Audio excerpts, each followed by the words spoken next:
Hey everyone, this is Exploring Fiction, and welcome back to another video. Hey, before we get to the video, check this out.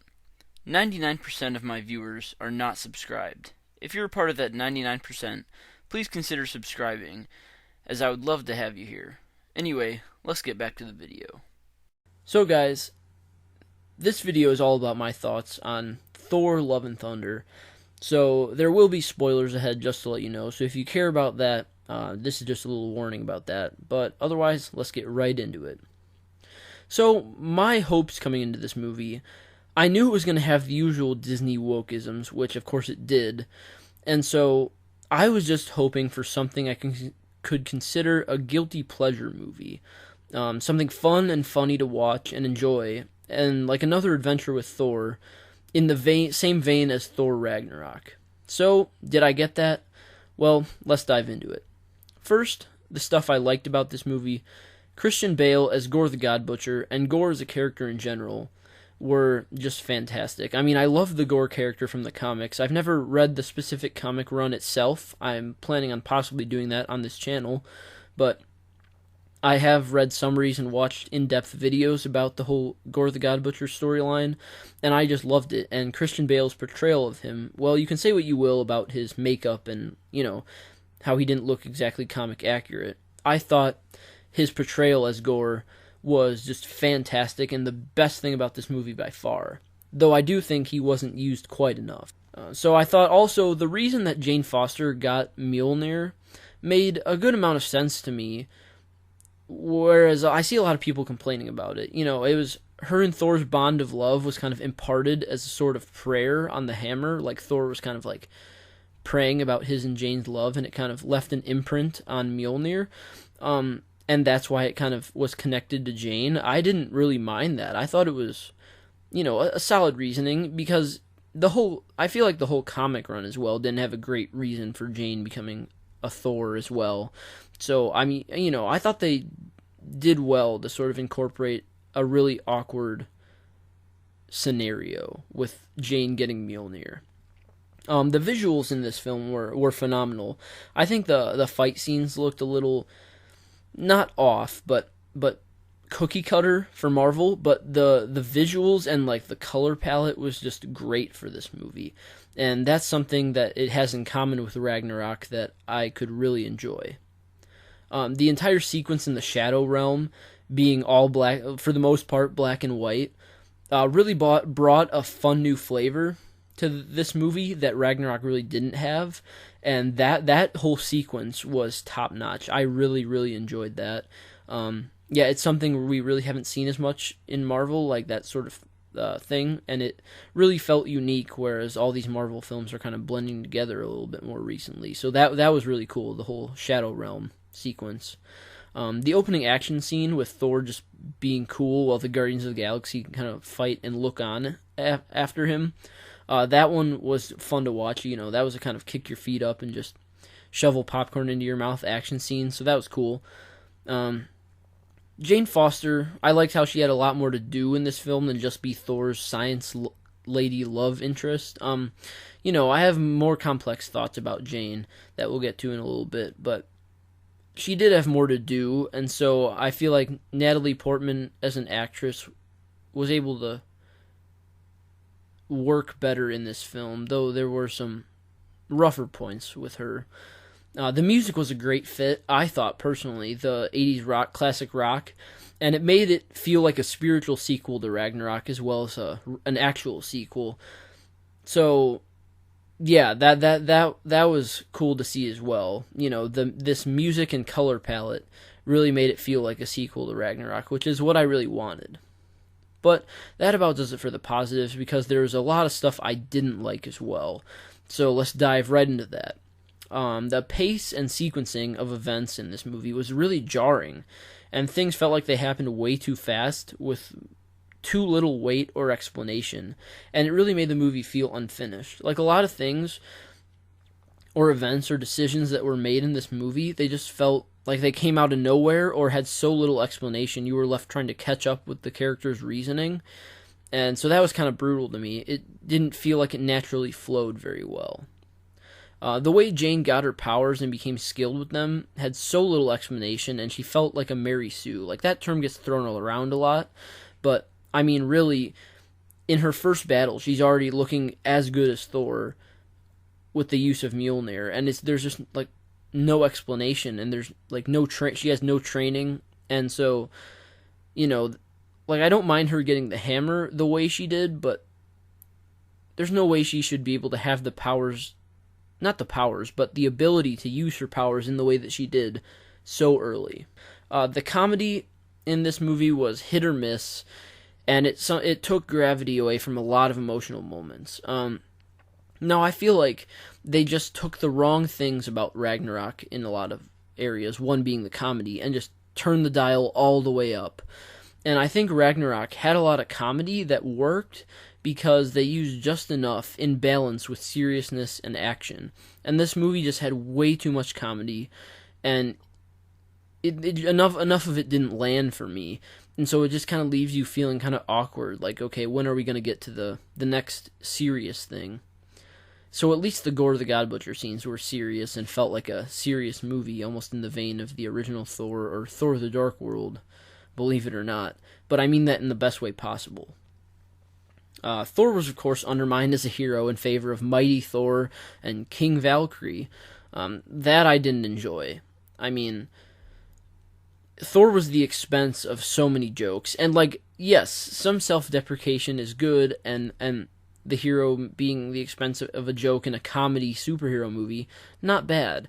But when, again, he's just being made fun of at every turn by everyone, I just can't get behind that. And so that was a big negative for me. So now we'll move into other things that I want to discuss.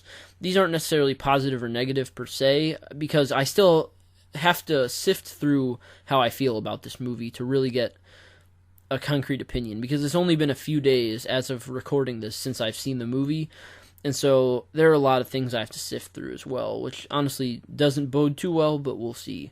So, Russell Crowe gave a really underrated performance as Zeus. I expected it to be much worse or kind of checked out, where he's just cashing in the check for this movie, but, you know, his accent was but his performance was much better than I expected, so I appreciated that.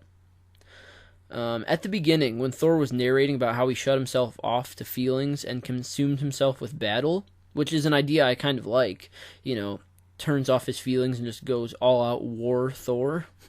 He and the Guardians of the Galaxy went on many adventures, and all I could think of is that I really wanted to see that as a movie, and I would rather have the movie be about that than what they chose to do. Like, don't get me wrong, I love the God Butcher storyline from the comics, but maybe incorporate that into this, or save that for a later movie. I just thought the idea of Thor, like, gallivanting off on adventures with the Guardians of the Galaxy would have made for a much more fun movie, and that was what I would rather have seen, even if it didn't have as much, you know, emotional weight to it with all the Jane Foster and Gore the God Butcher stuff. The wokeisms and messaging were there along with heavy overtones throughout the entire movie, and you knew it was coming with Disney, but this movie really feels like the tipping point between subtlety and straight propaganda as far as Disney's messaging goes, and even most of the normies that I've talked to are noticing with this film. Disney is doing it even at the expense of continuity, talking about how, you know, in Ragnarok, Korg had a throwaway line about his mom's boyfriend or something, and apparently now he never had a mom, as he thoroughly explained in his explanation of how he was born from two dads or whatever. So take that as you will. Disney's purposely throwing away their own continuity for their messaging. I also wish Thor was a little more heroic and not a bumbling oaf, especially in front of the Asgardian children, because they looked up to him. I mean, I guess he made up for it a little bit later when he led them into the final battle against Gore and his shadow monsters, but, like, there were way too many jokes at Thor's expense when he was talking to the Asgardian children. Like, he needs to look like a proper hero so that they have faith in him, and so that they believe they're going to be alright because Thor's coming to save them. And just, there were too many jokes during those moments, and I don't know why I'm so hung up on that, but I just feel like, you know, Thor needs, even if he's not as heroic as the children think he is, he needs to at least portray that to them because they're children. They need something to believe in, and I think Thor could have been that, but the movie just made him too much of an idiot when he was trying to talk to them. So I didn't really appreciate that. Looking at this film in an overarching scale, it just seems as though this movie shouldn't have been necessary, honestly. It feels like Thor's story in the MCU has been stuck going in circles for its entirety. Thor shouldn't need to go on a finding yourself story, since he's a god and he's been alive for thousands of years. It just seems like he doesn't have many stories that need telling, where he grows into himself as a character. I just want to see Thor adventures. Like, I think the first movie had a good Thor story coming into his own, and Ragnarok had a good one as well, with the whole Asgard isn't a place, it's a people, and he's becoming the king he was always meant to be. And I feel like this movie's just going in circles with Thor as a character. And Thor is one of the best MCU arcs, and he's lost so much, but he never seems to get the fulfillment we're all craving. He's lost his mother, father, brother, girlfriend in this movie, and failed at his biggest task, which is killing Thanos. And we have yet to see a satisfying conclusion to his arc, in my opinion. Endgame didn't satisfy me. This movie didn't satisfy me either. You know, pushing away his responsibilities to Valkyrie in Endgame was a huge setback, and this movie goes one step further, making us realize he's just the butt end of a joke still. I just want to see Thor get some comeuppance, you know? And I guess he did that in Endgame when he cut off Thanos' head, but it's like they brought in a Thanos from an earlier timeline or a different timeline, so it's just like it was completely negated. Like, Thor has lost more than any character in the MCU. I mean, I guess Tony Stark is the only one who rivals him in that department, but I just feel like he's lost so much, and we haven't seen a proper, satisfying conclusion to his whole arc and story. So overall, I don't know how to feel about this movie yet. There were definitely some aspects I enjoyed, but there were just as many things I was iffy about and I didn't like. So I need to give it some time to sink in and see if this can be a guilty pleasure movie like I originally hoped, or if I'm barely going to revisit this one. And after a few days, I'm leaning towards no, as the more I think about it, the more disappointed I am. And honestly, I don't know where I would rank this among the Thor movies. It definitely will never top Ragnarok for me.